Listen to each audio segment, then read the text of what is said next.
Hello दोस्तों, पिछली video में हमने फाइनेंशियल प्लानिंग तक पढ़ लिया था। अब इस वीडियो में हम बजटिंग के बारे में पढ़ेंगे। तो दोस्तों, ये आखिरी वीडियो है, इसके बाद यूनिट 1 आपकी कंप्लीट हो जाएगी। हेलो फ्रेंड्स, मेरा नाम है मेहुल शर्मा और आपका स्वागत है मेरी इस नई वीडियो में। चलिए शुरू करते हैं।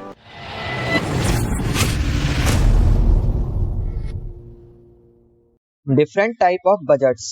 अब हम देखेंगे कि कितने टाइप के बजट्स होते हैं। तो देखिए, बजट वो चीज होती है जब आप एक किसी पीरियड ऑफ टाइम में कितना पैसा आपको खर्च करना है, उसका जब आप प्लानिंग करते हैं तो उसी को हम कहते हैं बजट बनाना। तो सबसे पहला टाइप है पर्सनल बजट। तो देखिए, जैसे कि आपको नाम से पता चल रहा है, पर्सनल मतलब ये आपका एक पर्सनल बजट है जो आप घर चलाने के लिए बनाते हैं। आपको जब आपकी सैलरी मिलती है, तो जैसे एक महीने में आपकी सैलरी मिली, तो आपको सोचना है कि इस महीने आपको प्लानिंग करनी होती है, आपको बजट बनाना होता है कि घर का सामान कितने में आएगा, कैसे हम कितना खर्च करेंगे पैसा। तो वो सब बनाने के आपकी बजट में आता है, तो इसी को कहते हैं पर्सनल बजट।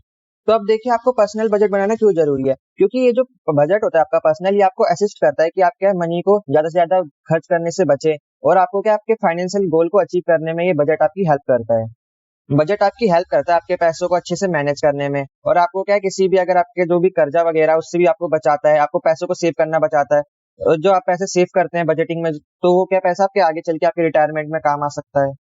अब हम पर्सनल बजट के कुछ ऐसे मेथड, ऐसी कुछ टेक्निक के बारे में जानेंगे जिसका यूज करके आप बजटिंग कर सकते हैं। तो पहला है पर्सनल फाइनेंस टेक्निक। तो इसका सिंपल सा मतलब ये है कि आपको क्या करना है, आपकी जितनी भी इनकम है उसको फिगर आउट करना है। मतलब आपको देखना है कि आप कितना कमाते हैं, कहाँ कहाँ से कमाते हैं, आपको मॉनिटरिंग करनी है। और आप जो भी पैसे खर्च करते हैं उस पर आपको नजर रखनी है कि कहाँ पे मैं ज्यादा खर्च कर रहा हूँ, कहाँ पे मैं कम खर्च कर रहा हूँ। उसको सबको आपको क्या है, मॉनिटरिंग करना है। उसके बाद आपको अपने कुछ जो आपके गोल्स है उसको सेट करना है कि मुझे इस टाइम पर 1 साल बाद ये कार खरीदनी है, या मुझे होम लोन चुकाना है। तो आपको एक गोल फिक्स मतलब रखना है। फिर आपको देखना है कि आप अपने पैसे कैसे बचा सकते हैं उस गोल को अचीव करने के लिए। तो ऐसे करके आपका एक प्लान बना सकते हैं अपने गोल को अचीव करने के लिए। उसके लिए आप क्या सिंपल सी ये टेक्निक यूज कर सकते हैं। अगला है 50-30-20 बजट। तो देखिए, इसका मतलब ये है कि आपकी जितनी भी इनकम है, आपकी जो टोटल इनकम है, उसका 50% आपको क्या, आपकी जो जरूरतें हैं, जो आपकी नीड्स है, उनके लिए आपको खर्च करना है। जो आपका 30% जो हिस्सा है उसको आपको क्या करना है, आपको जो चाहिए, आपकी जो रिक्वायरमेंट है, उनको फुलफिल करना है। और जो 20% है वो आपको सेव करना है फ्यूचर के लिए।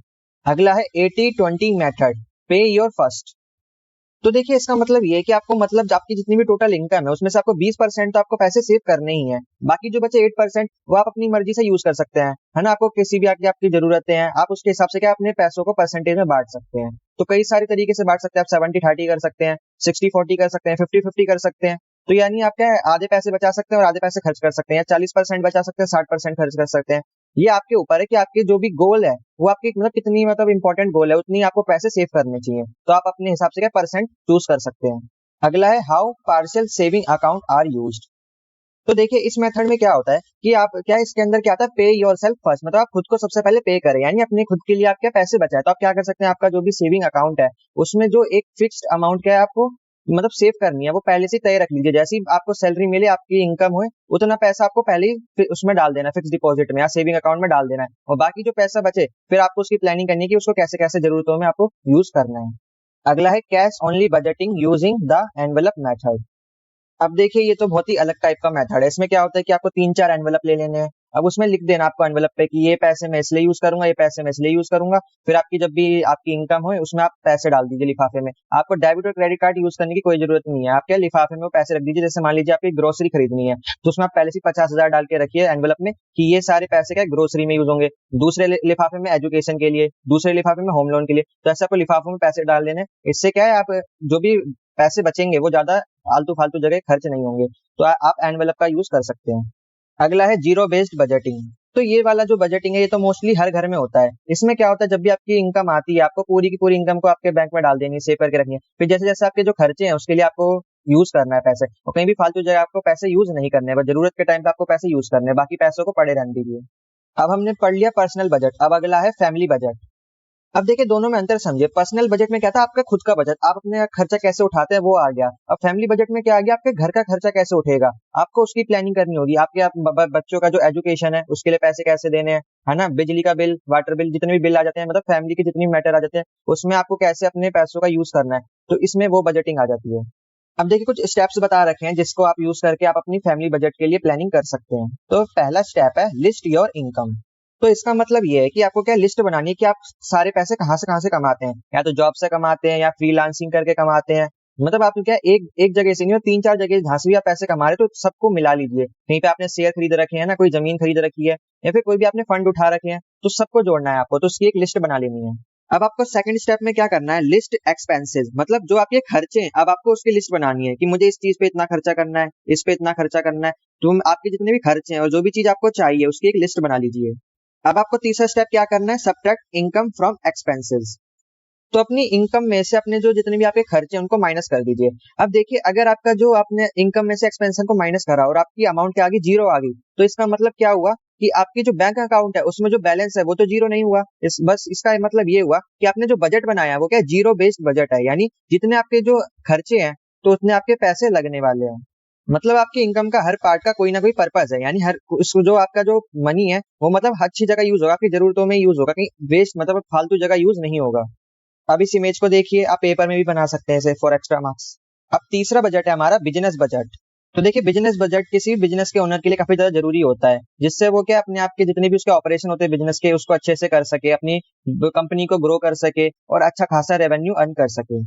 अब हम कुछ ऐसे 6 तरीके देखेंगे जिसकी मदद से हमारा ग्रेट स्मॉल बिजनेस बजट बन सकेगा। तो पहला है वेरीफाई इंडस्ट्री नॉर्म्स। तो इसका मतलब है आपको जिस भी इंडस्ट्री में आप अपना बिजनेस बनाना चाहते हैं तो उस इंडस्ट्री के बारे में आपको उसके बारे में पूरी नॉलेज होनी चाहिए। अब देखिए, कई ऐसे बिजनेस होते हैं जो एग्जैक्टली सेम होते हैं, आपने देखा होगा, जैसे कि मान लीजिए कार का बिजनेस है तो सब कार बना रही हैं, जूतों का बिजनेस है जूते बना रहे हैं, तो सब में क्या है, कुछ चीजें कॉमन होती हैं। तो एक हेल्दी कंपटीशन के लिए आपको जरूरी हो जाता है कि आपको इस इंडस्ट्री के बारे में पूरी नॉलेज हो, और आपका जो होमवर्क है, मतलब होमवर्क से मतलब उसके बारे में आपको सारी नॉलेज पता होनी चाहिए कंप्लीटली। तो आप अपनी कंप्लीट नॉलेज बढ़ाने के लिए आप इंटरनेट से गूगल कर सकते हैं, है ना। आप जो भी लोकल बिजनेस ओनर्स होते हैं आप उनसे बात कर सकते हैं, आप लाइब्रेरी में विजिट कर सकते हैं, किताबें पढ़ सकते हैं, या फिर आईआरएस वेबसाइट है उस पर आप विजिट कर सकते हैं। अगला है मेक अ स्प्रेडशीट। अब देखिए, आप क्या है कि स्प्रेडशीट बना सकते हैं, इससे क्या होगा, आपका जो भी बिजनेस है उसमें जितनी भी आपकी अमाउंट लगनी है ना, उसका आप परसेंटेज में क्या किसी को भी प्रोजेक्ट कर सकते हैं। तो देखिए, ये आपकी हेल्प करता है, मतलब जो भी आप वेंडर्स वगैरह होते हैं उनको आप दिखा सकते हैं कि देखिए मेरे कंपनी का जो भी मैं बना रहा हूँ, जैसे कि मान लीजिए कार कंपनी है तो सब क्या कार ही बनाएंगे, लेकिन आप उनकी उनसे आगे कैसे निकलेंगे, अगर आपका रेवेन्यू ज्यादा होगा, आपका जो इंश्योरेंस है, एक्सपेंशन है, टैक्स है, रेंट है, तो ये सब का आपका जो भी परसेंटेज है वो किसी और कंपनी से ज्यादा होगा, तो आप आपके ये परसेंटेज एज अ स्प्रेडशीट पे बना सकते हैं और लोगों को दिखा सकते हैं। तो ये किसी भी और कंपनी से आपकी कंपनी को तुलना करने में ईजी रहेगा। अगला है अलाउ फॉर सम फ्लेक्सिबिलिटी। तो अब आपको क्या करना है, मान लीजिए आपने कोई प्रिडिक्शन करी, मतलब आपने क्या करा कि आपने ग्रोथ देखी अपनी कंपनी की कैसे ग्रोथ चल रही है, फिर आपने एक अंदाजा लगाया कि आने वाले टाइम में मेरी ग्रोथ इतनी होने वाली है या इतनी सेल्स बढ़ जाएंगी मेरी। तो ऐसे में आपको क्या करना है कि अपनी जो कंपनी का एक्सपेंशन है उसको नहीं करना है और अपने जो स्टाफ है उसको भी नहीं बढ़ाना है। तो आप क्या कर सकते हैं, गुड आइडिया लगा सकते हैं बजटिंग के लिए, आप क्या कर सकते हैं, और भी ज्यादा स्पेस खाली कर सकते हैं। और आप क्या कर सकते हैं कि आपका जो मनी आया है आपने उसको खर्च तो करा नहीं, आपने ना स्टाफ बढ़ाया ना अपना कंपनी का एक्सपेंशन करा, तो आप ऐसा दिखा सकते हैं लोगों को कि हमारी जो हमने जितना एक्सपेक्ट करा था उससे ज्यादा ही हमारी इनकम हुई है। अगला है कट एक्सपेंसेस। तो अब आपको क्या करना है, जो आपके लिए जरूरी है सिर्फ उसी में पैसे आपको खर्च करने हैं, और जो भी फालतू की जगह आपको पैसे खर्च नहीं करने हैं, आपने जितने भी एक्सपेंसेस है उसमें कटौती करनी है। जहाँ पे बहुत ज्यादा जरूरी है सिर्फ वहीं पे पैसे खर्च करने हैं, जैसे एडवर्टाइजमेंट हो गया, है ना, मार्केटिंग हो गई, तो उसमें पैसे खर्च करने हैं, फालतू में चीजों में खर्च नहीं करने कि आप रोडों पे पर्चे बंटवा रहे हैं, तो ये सब फालतू चीजों में आती है। आप एक बढ़िया सा बोर्ड लगवा सकते हैं, तो ये आपकी मार्केटिंग मतलब जरूर अच्छी जगह पैसे खर्च करने हैं। Consistently evaluate the company. अब आपको लगातार क्या अपनी कंपनी का इवेल्युएट करना, अपनी कंपनी की ग्रोथ बढ़ानी है, जो भी आपका छोटा बिजनेस है उसको बड़े लेवल पे लेके जाना है, उसकी और भी ज्यादा आपको एडवर्टाइजमेंट करनी होगी, प्रचार प्रसार करना होगा, अच्छे आइडियाज सोचने पड़ेंगे, है ना, उसके जितनी भी बजट है उसको अच्छे से प्लानिंग करना होगा, तो ये सब करके आप अपनी कंपनी को इवेल्युएट कर सकते हैं। अगला है शॉप फॉर सर्विसेज। अब देखिए, हमें ऐसे लोगों को खरीदना है जो हमारी कंपनी के लिए फायदेमंद है, जैसे जितने भी वेंडर्स हो गए जो हमारा प्रचार प्रसार करते हैं, जितने भी ऐसे लोग हो गए जो हमारी सेविंग करने में हेल्प करते हैं, तो ऐसे लोगों को हमें अच्छे से ऑफर करना चाहिए, अच्छे हमें उनको क्या खरीद लेना चाहिए, उनको नौकरी पे रख लेना चाहिए, और भी कई सारी चीजें हम कर सकते हैं जिससे कि हमारी कंपनी का ही फायदा हो। अब हमारा आखिरी बजट है द नेशनल बजट। तो नेशनल बजट का मतलब है पूरे देश का बजट।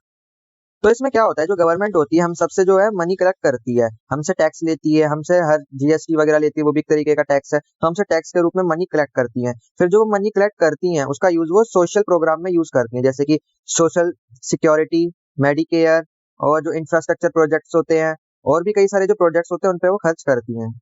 रिसर्च हो गया, एजुकेशन हो गया, आर्ट्स हो गया, नेशनल डिफेंस हो गया, तो इन सब पे ऐसे ऐसे चीजों पे जो हमारी गवर्नमेंट है वो पैसों को खर्च करती है। अब देखिए, जो गवर्नमेंट होती है वो एनुअल फाइनेंशियल रिपोर्ट जारी करती है, और बजट मतलब उसको बजट भी बोलते हैं। तो बजट हर साल क्या हम एक 1 अप्रैल को क्या बजट गवर्नमेंट के द्वारा पेश किया जाता है। तो इस बजट में क्या होता है कि हम अगले साल में हम कितना पैसा किस चीज में खर्च करेंगे उसका पूरा क्या है ब्लूप्रिंट होता है। और जब मिनिस्ट्री ऑफ फाइनेंस इस रिपोर्ट को जारी करता है तो उसमें क्या नीति आयोग और जो भी रिलेवेंट मिनिस्ट्रीज होती है उनसे कंसल्ट लिया जाता है।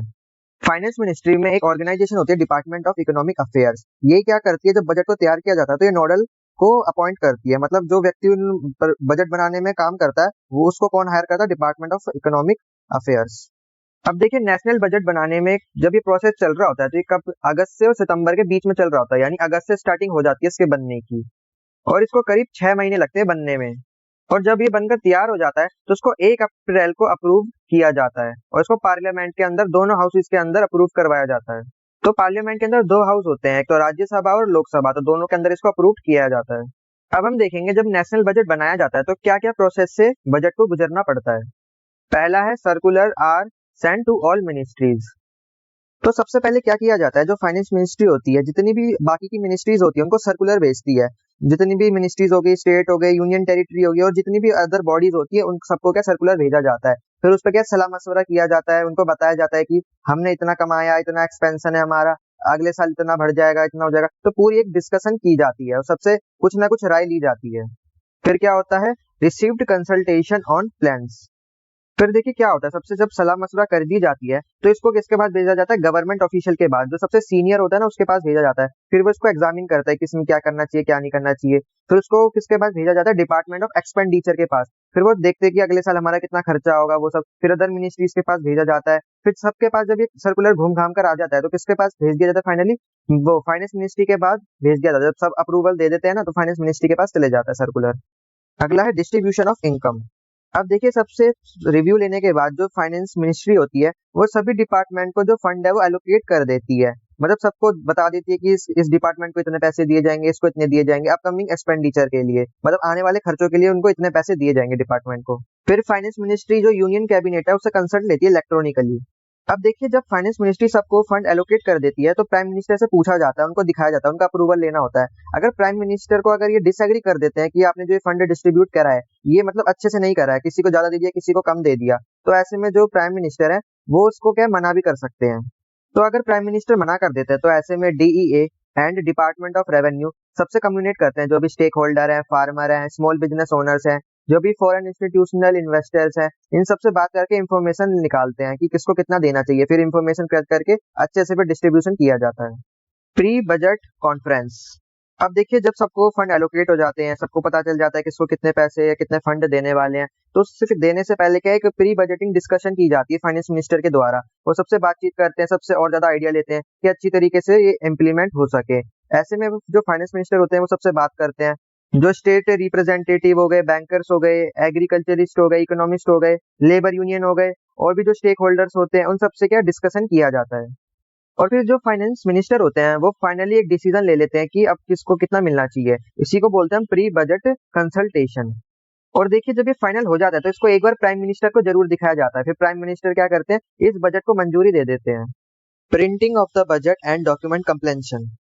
अब देखिए हमारी जो गवर्नमेंट है ये ट्रेडिशन को मेंटेन करती आ रही है। इस ट्रेडिशन का नाम है हलवा सेरेमनी। इस हलवा सेरेमनी में क्या होता है, हम क्या अपने बजट को प्रिपेयर कर रहे होते हैं और जब हम अपने बजट को प्रिंट करने वाले होते हैं उसको हम बोलते हैं जॉइंट कढ़ाई। तो कढ़ाई का मतलब होता है द लार्ज फ्राइंग पॉट, मतलब ऐसा पॉट जिसमें आप कोई भी चीज फ्राई करते हैं। तो आपके कढ़ाई में क्या हलवा बनाते हैं, तो इसका मतलब भी वही है। जब आप बजट को प्रिपेयर कर लेते हैं तो जब क्या है उसको हलवा सेरेमनी बोलते हैं और जब बजट को प्रिंट करने वाले होते हैं तो उसको बोलते हैं हम कढ़ाई। तो ये जो इवेंट है ये बहुत ही ज्यादा जरूरी है, क्योंकि जो ये बजट बनाते हैं, जो लोग बनाते हैं, जो ऑफिशियल होते हैं, जो स्टाफ होता है बजट बनाने वाला, उनको क्या ये इवेंट करवाना जरूरी होता है। क्योंकि जब वो बजट बना रहे होते हैं वो अपने क्या घर से दूर होते हैं, अपनी फैमिली से दूर होते हैं, सेपरेट रहते हैं। वो जो फाइनेंस मिनिस्ट्री है वहीं पर रहना पड़ता है उन्हें बजट बनाने के समय। तो ऐसा करना जरूरी है ताकि उनका उत्साह बढ़े। अब देखिए 2021 के बाद क्या हुआ है कि हमने जो प्रिंट करने का जो प्रोसीजर है उसको समाप्त कर दिया है। अब हम क्या इलेक्ट्रॉनिकली इसको भेजते हैं, बजट जब बन जाता है क्या पीडीएफ के फॉर्म में भेज दिया, इलेक्ट्रॉनिकली फोन पे दिखा दिया। पहले क्या होता था, प्रिंट करके दिखाया जाता था लोकसभा और राज्यसभा में, लेकिन अब क्या वहाँ पे स्क्रीन लगा दी गई है, टीवी लगा दी गई है, वहीं पे क्या पीडीएफ के फॉर्म में दिखा देते हैं बजट को। अब आखिरी है प्रेजेंटेशन ऑफ द बजट। अब देखिए इसको कौन प्रेजेंट करता है, जो फाइनेंस मिनिस्टर होता है, यानी जो हमारी जो वित्त मंत्री होती हैं वो लोकसभा में इसको बजट को पेश करती हैं, यानी प्रेजेंट करती हैं। और इस देखिए जो 2016 के बाद से इसको क्या फरवरी के एंड में यानी फरवरी के लास्ट डे को प्रेजेंट किया गया था, लेकिन 2017 के बाद 1 फरवरी से इसको अब अनाउंस किया जाता है हर साल। Planning and budgeting process. अब आप इस फ्लो चार्ट को देखिए, इससे आप समझेंगे कि प्लानिंग और बजटिंग का क्या प्रोसेस होता है। तो देखिए, सबसे पहला है डिफाइन बजट ऑब्जेक्टिव्स। तो आपके जो भी ऑब्जेक्टिव है, जो भी आपके गोल है, आपके जो भी आपको अचीव करना है, तो उसकी सबसे पहले आपको लिस्ट बना लेनी है। फिर access historical and actual data.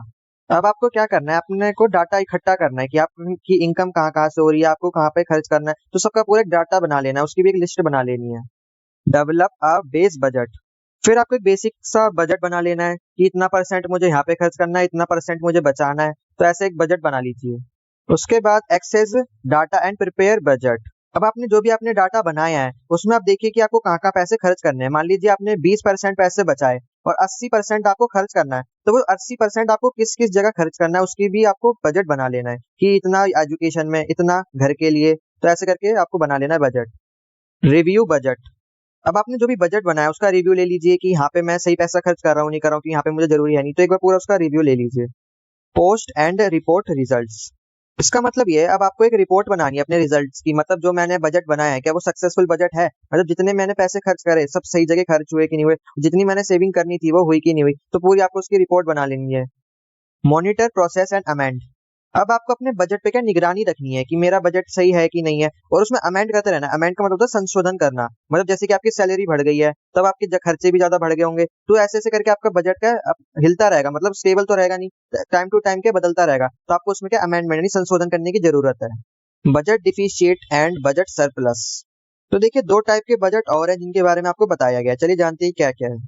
तो बजट डिफिशिएट का मतलब है कि डिफिशिएट मतलब होता है घाटा, यानी बजट में जब घाटा आ जाता है, तो ये कब आता है, जब आपकी एक्सपेंसेस इनकम से ज्यादा हो जाए, मतलब आप कम रहे हैं, खर्च ज्यादा कर रहे हैं, तो उस टाइम पे क्या होता है, बजट डिफिशिएट होता है।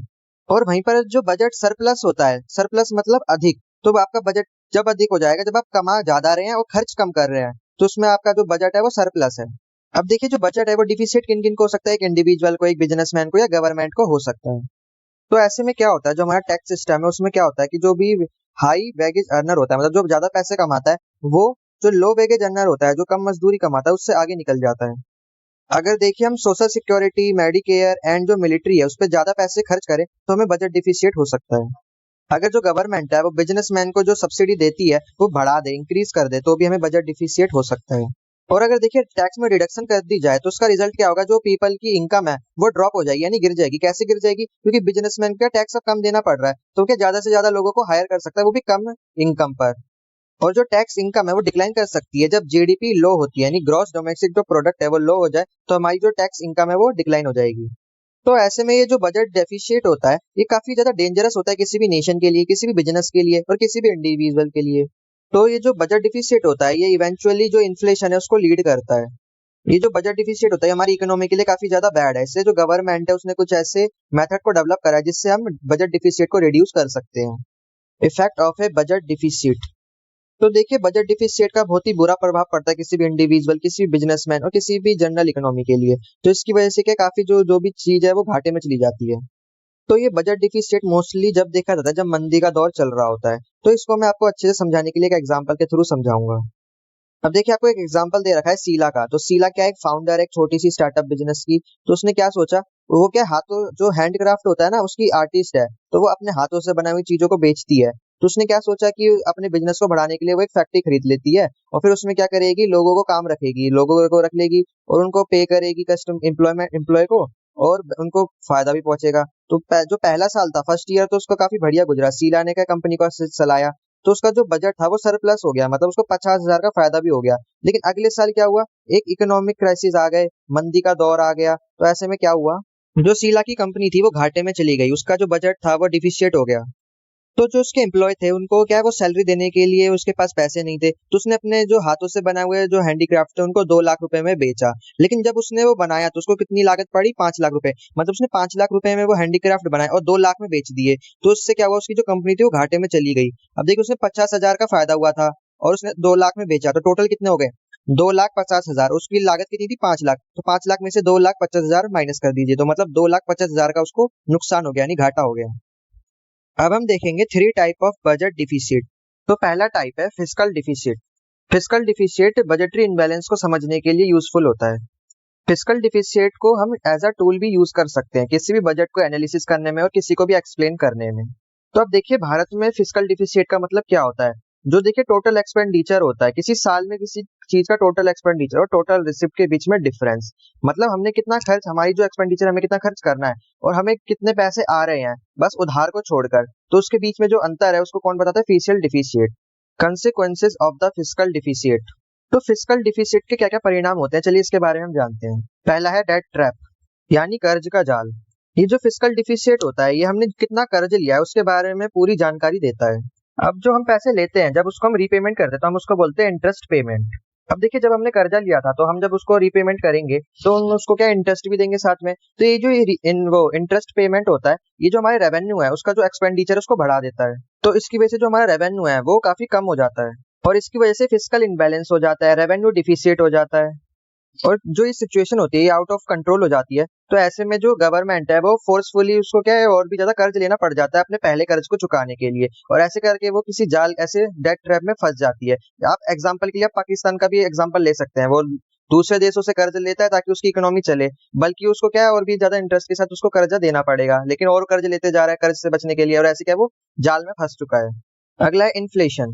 अब जो फिस्कल डिफिसिट होता है उसको कवर करने के लिए जो गवर्नमेंट है वो रिजर्व बैंक ऑफ इंडिया से एज अ पैसों को बोरो भी कर सकती है, लोन ले सकती है रिजर्व बैंक ऑफ इंडिया से। अब डिफिसिट रिक्वायरमेंट को सेटिस्फाई करने के लिए जो आरबीआई होता है वो एक एडिशनल मनी को क्रिएट करता है। तो इससे इकोनॉमी में जो मनी है उसकी संख्या बढ़ जाती है और ये क्या है जो इन्फ्लेशन है उसको फीड करता है यानी खिलाता है, यानी इसके कारण जो महंगाई है वो बढ़ जाती है। अगर दूसरे शब्दों में समझाऊं तो अगर आरबीआई है अगर वो ज्यादा नोट छापेगी तो लोगों के पास क्या बहुत सारे पैसे आ जाएंगे। अब कोई वो सामान खरीदेंगे, सामान की वैल्यू तो उतनी है लेकिन अब क्या उनके पास ज्यादा पैसे तो वो जल्दी जल्दी सामान खरीदेंगे, तो ऐसे में क्या होता है कि वो जो चीज खरीद रहे हैं उसकी वैल्यू बढ़ा दी जाती है। इससे क्या है फिर इन्फ्लेशन हो जाती है। तो इन्फ्लेशन का मतलब ये चीजों का महंगा होना। तीसरा है फॉरेन डिपेंडेंस। जो गवर्नमेंट होती है वो दूसरे देशों से भी क्या लोन ले लेती है, तो ऐसे क्या हमारी क्या फॉरेन पे डिपेंडेंसी बढ़ जाती है। Hampers the future growth. तो ये जो हम कर्ज लेते हैं ये हमारी फ्यूचर ग्रोथ को भी हैम्पर करता है यानी बाधित करता है, और आने वाली जनरेशन के लिए जो ये कर्ज है उसकी वैल्यू और भी ज्यादा बढ़ जाती है। तो ये हमारे देश के लिए काफी नेगेटिव इम्पैक्ट करता है, तो इसकी वजह से हमारी फ्यूचर ग्रोथ और हमारा डेवलपमेंट रुक जाता है। अगला है sources of financial fiscal deficit. अब देखिए इसके मेनली दो सोर्सेज होते हैं जिसकी वजह से जो फिस्कल डिफिसिट है वो होता है। पहला है बोरोइंग और दूसरा है डिफिसिट फाइनेंसिंग। इसका मतलब होता है प्रिंटिंग न्यू मनी। अब देखिए जब हम कर्जा लेते हैं तो हम क्या कर्जा नहीं चुका पाते, उसको चुकाने के लिए और कर्जा लेते हैं, ऐसे डेट ट्रैप में फंस जाते हैं। तो इसकी वजह से हमें फिस्कल डिफिसिट देखने को मिलता है। और दूसरा है प्रिंटिंग न्यू मनी। तो इसमें क्या होता है, अगर देश से अपना कर्जा चुकाने के लिए अलग से और पैसे छापता रहता है, बहुत सारे पैसे छाप देता है, तो लोगों के पास क्या पैसों की कमी नहीं होती, लोगों की जेब में भर जाती है पैसों से। तो सामान क्या है जो भी हम सामान खरीदते हैं उसकी वैल्यू बहुत ही ज्यादा बढ़ जाती है और इसकी वजह से हमें भारी इन्फ्लेशन देखने को मिलता है। इसकी वजह से भी क्या है हमें फिस्कल डिफिसिट देखने को मिलता है। अगला है रेवेन्यू डिफिसिट। तो ये जो रेवेन्यू डिफिसिट होता है ये अंतर बताता है रेवेन्यू एक्सपेंडिचर और रेवेन्यू रिसिप्ट का। मतलब हमें रेवेन्यू खर्च करना है और कितना हमारे पास रेवेन्यू आ रहा है उसके बीच का जो वो अंतर है, डिफरेंस है, उसको बताता है। और ये बताता है कि जो हमारी गवर्नमेंट है जो हमारे खर्चे चल रहे हैं, एक्सपेंसेस चल रहे हैं, उसको कवर करने में असमर्थ है। Consequences of a revenue deficit. अब रेवेन्यू डिफिसिट के क्या क्या परिणाम होते हैं, तो पहला परिणाम ये होता है हमें पता चल जाता है कि जो प्रपोज किया गया है बजट उसमें जो गवर्नमेंट के रेगुलर और रिकरिंग एक्सपेंसेस है उसको इंक्लूड नहीं किया गया है। इसका मतलब ये कि जो हमारे आने वाले साल में जो भी खर्चे होने वाले हैं वो हमारे जो अब हमने बजट प्रपोज किया उसमें इंक्लूडेड नहीं है। और हमें पता चल जाता है कि जो गवर्नमेंट है वो और भी जो इकोनॉमिक अदर सेक्टर्स है वहां से क्या अपने पैसे बचा रही है ताकि वो अपने एक्सपेंशन को पे कर सके।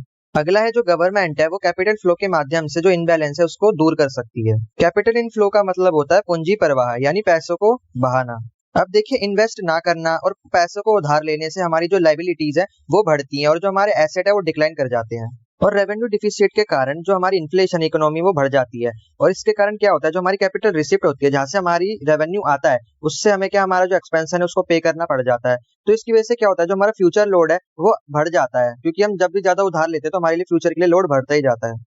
रेवेन्यू डिफिसिट से हमें पता चलता है कि जो हमारी गवर्नमेंट है वो जो रेवेन्यू है वो जनरेट करने में और रेवेन्यू को बूस्ट करने में असमर्थ है। अब देखिए जो हमारा रेवेन्यू एक्सपेंडिचर है वो रेवेन्यू रिसिप्ट से कम होना चाहिए, लेकिन हाल ही के कुछ दिनों में देखा गया कि जो हमारा इंडियन बजट है वो रेवेन्यू डिफिसिट से गुजर रहा है। तो गवर्नमेंट रेवेन्यू रिसिप्ट को कम करने के लिए कुछ स्टेप्स उठा सकती है, जैसे कि वो टैक्स को बढ़ा सकती है और जहाँ पे खर्च करने की ज्यादा जरूरत नहीं है वहां पे उसको मनी को स्पेंड ना करे और एक करेक्टिव एक्शन ले ताकि हम गवर्नमेंट डिफिसिट को कम कर सके। इनकम टैक्स को बढ़ा सकती है और न्यू टैक्स को इम्पोज कर सकती है, जैसे कि इंपोर्ट पर, है ना, कस्टम पर, हाईवेज पर, फूड पर और भी जीएसटी वगैरह पे लगाकर हम क्या रेवेन्यू और भी ज्यादा अर्न कर सकते हैं, जिससे क्या गवर्नमेंट डिफिसिट कम हो सके। तीसरा टाइप है प्राइमरी डिफिसिट यानी प्राथमिक घाटा। तो इसका मतलब ये होता है कि जो फीसल डिफिशिएट होता है ना किसी भी ईयर का, तो उसमें से हम जो भी हमें इंटरेस्ट पेमेंट करना होता है, जो हमने पैसे लिया उसको जो इंटरेस्ट पेमेंट करना है, उसको छोड़कर जितना भी फीसल डिफिशिएट होता है उसी को हम बोलते हैं प्राइमरी डिफिशिएट। और जो प्राइमरी डिफिशिएट है ये गवर्नमेंट को बताता है कि उनको कितना पैसा लेने की जरूरत है और कितना उनको लोन चुकाने की जरूरत है। तो प्राइमरी डिफिशिएट को हम मेन डिफिशिएट भी बोलते हैं। तो ये हमें बताता है कि हमें कितने पैसों को कर्जा लेना चाहिए, कितने पैसों का, without including loan interest payment, मतलब उस पेमेंट पे बिना इंटरेस्ट दिए हुए हमें कितना पैसा लेना है कर्जा, तो उसे बताता है मेन डिफिशिएट। तो जो गवर्नमेंट होती है जब उसको लोन लेना होता है तो वो इस प्राइमरी डिफिशिएट का इस्तेमाल करके उसे पता चल जाता है कि हमें कितना पैसे लेने की जरूरत है, बस उसमें क्या जो लोन का इंटरेस्ट है उसको हटा दिया जाता है। अब देखिए अगर गवर्नमेंट का जो डिफिसिट है वो जीरो आता है तो इसका मतलब क्या होता है, जो गवर्नमेंट की नीड है पैसा लेने की, उसको जो इंटरेस्ट वो पेमेंट करेगी वो अच्छे से कवर हो सकती है। उनके पास मतलब गवर्नमेंट के पास इतना पैसा है कि जो इंटरेस्ट है वो आराम से दे सकती है। अब देखिए प्राइमरी डिफिसिट को कैसे आप एक्सप्रेस कर सकते हैं वो आपको बता रखा है। जो फीसियल डिफिशिएट है उसमें से माइनस कर दीजिए लोन इंटरेस्ट पेमेंट, मतलब आपको कितना लोन देना है वो माइनस कर दीजिए फीसियल डिफिशिएट में, तो वही हमारा आ जाएगा primary deficit. Consequences of primary deficit. तो प्राइमरी डिफिशिएट से हमें पता चल जाता है कि जो गवर्नमेंट ने पैसों को लिया है, लोन लिया है, तो उसको कहाँ पे उसने एक्सपेंसेस में और कहाँ उसने इंटरेस्ट पेमेंट में खर्च किया है।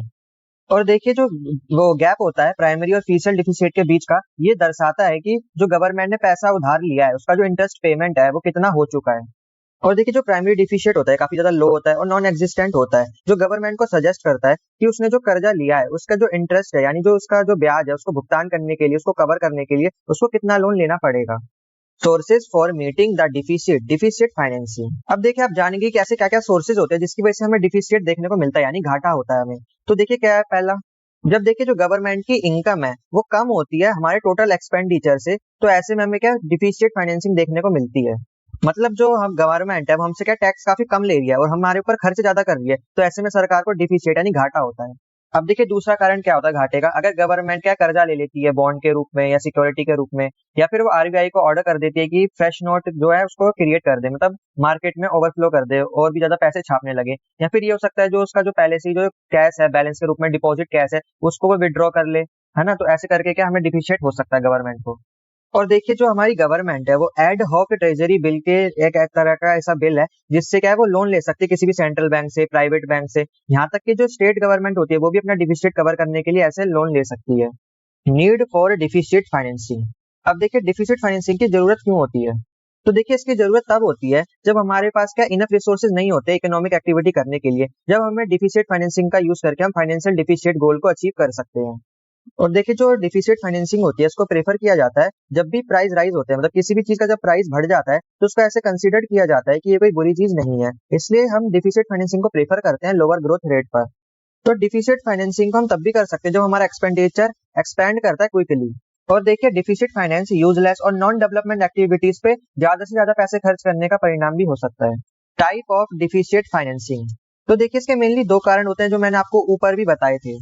तो पहला कारण होता है कर्ज लेना, किसी से पैसे उधार लेना, या तो वो पब्लिक हो या फॉरेन गवर्नमेंट हो उससे पैसे उधार लेना, तो हमें क्या डिफिसिट फाइनेंसिंग देखने को मिलती है। और दूसरा कारण ये है कि हम आरबीआई यानी रिजर्व बैंक ऑफ इंडिया के अकाउंट से कैश को विड्रॉल कर ले तो भी हमें डिफिसिट फाइनेंसिंग देखने को मिलती है। Impact of deficit financing.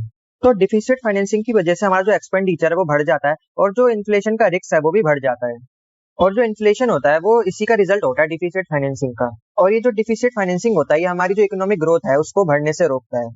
और ये कुछ ऐसे इमर्जिंग नेशन की हेल्प करता है उनकी लिक्विडिटी नीड्स को पूरा करने में। इसका मतलब ये कि इमर्जिंग नेशन का उभरते हुए जो देश होते हैं उनकी जो लिक्विडिटी यहाँ से मतलब है पैसों से है, उनकी पैसों की जरूरतों को पूरा करता है। और डिफिसिट फाइनेंसिंग की वजह से आर्थिक उथल पुथल की संभावना बनी रहती है। अब आपको डिफिसिट फाइनेंसिंग की एडवांटेजेस और डिसएडवांटेजेस के बारे में बता रखा है, तो ये आप देख लेना। अब हम आगे चलते हैं। Avenue for saving from surplus. तो सरप्लस का मतलब होता है अधिशेष, जब हमारे पास पैसे एक्सेस में बच जाते हैं उसी को हम बोलते हैं सरप्लस। अब देखिए हर कोई चाहता है कि वो ज्यादा से ज्यादा पैसे सेव करने की टेक्निक को जान सके, लेकिन इसकी जो स्ट्रेटेजी होती है वो काफी चैलेंजिंग होती है।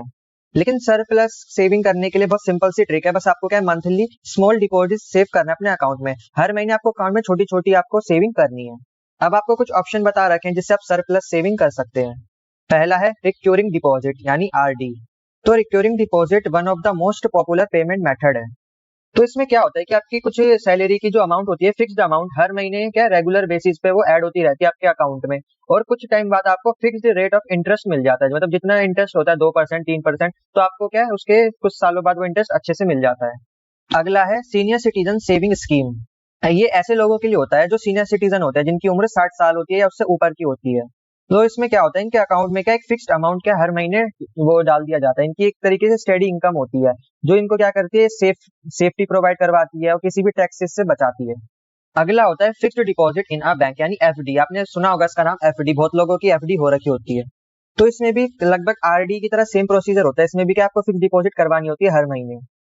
लेकिन इस दोनों में अंतर समझिए, आरडी और एफडी में अंतर क्या होता है। आरडी होता है खुद के लिए, कोई पर्सनल बंदा उसको अपनी करवानी है तो वो आरडी करवाएगा, लेकिन एफडी हम किसी और के लिए करवाते हैं, जैसे कि आपके पिताजी आपके ग्रैंडफादर के लिए एफडी करवाते हैं। मतलब कि अब हम किसी और के लिए एफडी करवाते हैं, उसमें क्या फिक्स डिपॉजिट डालते हैं, किसी और के लिए पैसे डालते हैं। और देखिए जो सीनियर सिटीजन सेविंग स्कीम है, इसके थ्रू भी आप क्या बैंक में एफडी करवा सकते हैं। मतलब जो सरकार पैसे भेजेगी वो डायरेक्ट आपकी बैंक की एफडी में चले जाएंगे।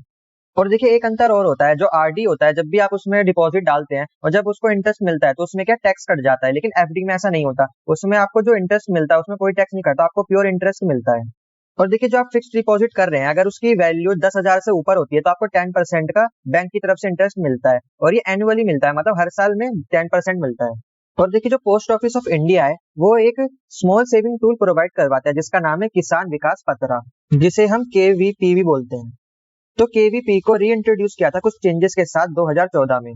तो ये जो केवीपी प्लान है, इसमें क्या होता है कि आप क्या इसको जॉइंटली या पर्सनली भी इन्वेस्ट कर सकते हैं, या किसी माइनर के नाम पे भी इन्वेस्ट कर सकते हैं। इसमें क्या होता है, जब भी आप किसी छोटे बच्चे के नाम पे कोई भी पैसे आप डालते हैं तो 8.7 ईयर्स बाद जो ये पैसे आप इन्वेस्ट करते हैं ये डबल हो जाते हैं।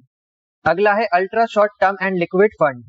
ये जो ओपन एंड म्यूचुअल फंड होते हैं इसी को हम बोलते हैं लिक्विड फंड्स। तो ये जो लिक्विड फंड्स होते हैं हम इनको इन्वेस्ट करते हैं जिससे हम डेट सिक्योरिटी से बच जाते हैं, और ये जब मैच्योर होते हैं इनको 91 डेज लग जाते हैं। तो देखिए लिक्विड फंड कौन कौन से होते हैं, ट्रेजरी बिल हो गया, कमर्शियल पेपर हो गया, टर्म डिपॉजिट्स हो गए, सर्टिफिकेट ऑफ डिपॉजिट्स हो गए, तो ये सब लिक्विड फंड्स में आते हैं। और देखिए जो लिक्विड फंड्स हैं ये इसमें थोड़ा सा डेंजर होता है, बहुत ही कम डेंजर, मतलब काफी कम खतरा होता है। अगला है सेविंग अकाउंट्स। तो सेविंग अकाउंट का तो सबको ही पता है कि इसमें हम क्या अपने पैसे जमा कर सकते हैं और कुछ टाइम बाद हमें इस पे इंटरेस्ट मिलता है। 4 से 6% इसमें एनुअली हमें अर्निंग हो सकती है। अब देखिए ये बैंक पे डिपेंड करता है कि आपका जो अकाउंट है सेविंग अकाउंट वो कौन से बैंक में है। तो बैंक पे डिपेंड करता है कि वो आपकी सेविंग पे आपको कितना परसेंट इंटरेस्ट देगा। और देखिए जो सेविंग अकाउंट होता है ये आपको इन्फ्लेशन से बचाता है, और ये आपको एक लिक्विडिटी प्रोवाइड करवाता है। मतलब आप इसमें आप कभी भी आप इसको पैसों को निकाल सकते हैं, कभी भी आप इमरजेंसी पड़ जाती है तो उसमें आप ये पैसे निकाल सकते हैं और आप इसका यूज कर सकते हैं। और इसमें ये है कि आप अगर पैसा जमा करवा रहे हैं तो ये नहीं आपने अगले महीने पे सारे पैसे निकालिए, कम से कम आपको 6 से 12 महीने का इंतजार करना होता है, जब आपको क्या है उस पर इंटरेस्ट मिलेगा। तो ये कुछ मेथड्स थे सरप्लस सेविंग करने के। आई होप मैंने आपको जितना भी पढ़ाया आपको अच्छे से समझ आ गया होगा। तो यहीं पर हमारा लेसन 3 खत्म होता है और यूनिट 1 कंप्लीट होती है। तो जब तक के लिए आप चैनल को सब्सक्राइब कर दीजिए और वीडियो को लाइक कर दीजिए। मैं मिलता हूँ आपको इसकी नेक्स्ट वीडियो में, तब तक के लिए जय हिंद।